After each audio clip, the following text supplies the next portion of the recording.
आप सभी का मेरे YouTube चैनल पर स्वागत है।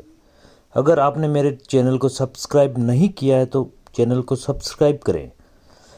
आज दोस्तों हम बताने जा रहे हैं फार्म नंबर 16 के बारे में कि फार्म नंबर 16 हमारे लिए कितना उपयोगी है, कितना महत्वपूर्ण दस्तावेज है।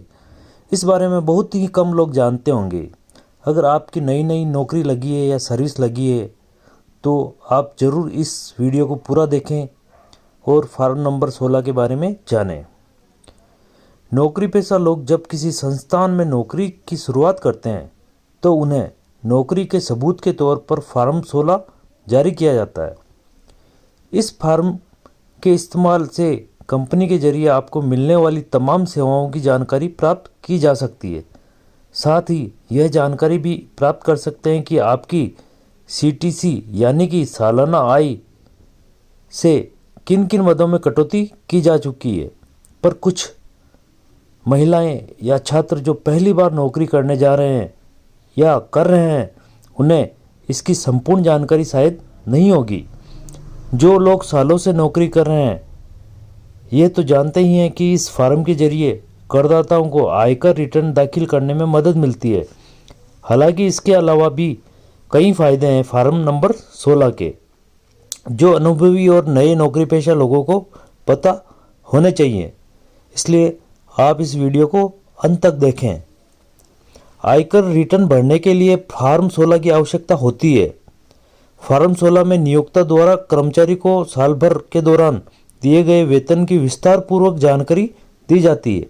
एक कर्मचारी अपने आयकर रिटर्न ITR को भरने के लिए फार्म 16 से स्रोत की जानकारी का उपयोग कर सकता है और उसे TDS के बैकअप के रूप में रख सकता है। संस्थान के लिए फार्म 16 जारी करना जरूरी है। अगर आप साल के बीच में ही नौकरी बदलते हैं तो भी कंपनी को फार्म 16 जारी करना पड़ता है।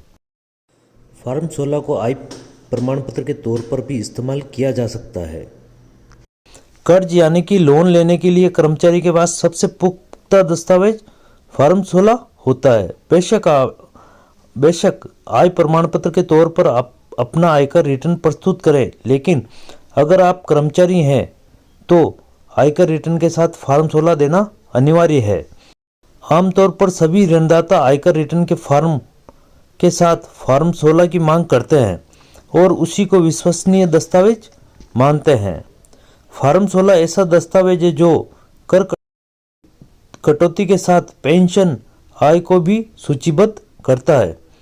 पेंशन भोगियों को आयकर रिटर्न दाखिल करने के लिए दस्तावेज की आवश्यकता होती है। अब तक उन्हें फार्म 16 जमा करने के लिए बैंक जाना पड़ता है।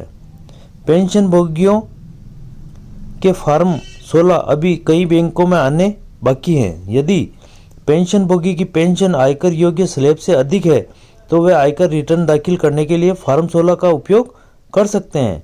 यदि पेंशन भोगी की आयकर योग्य स्लैब से कम है तो वे फार्म 16 को पेंशन प्रमाण पत्र के रूप में बनाए रख सकते हैं।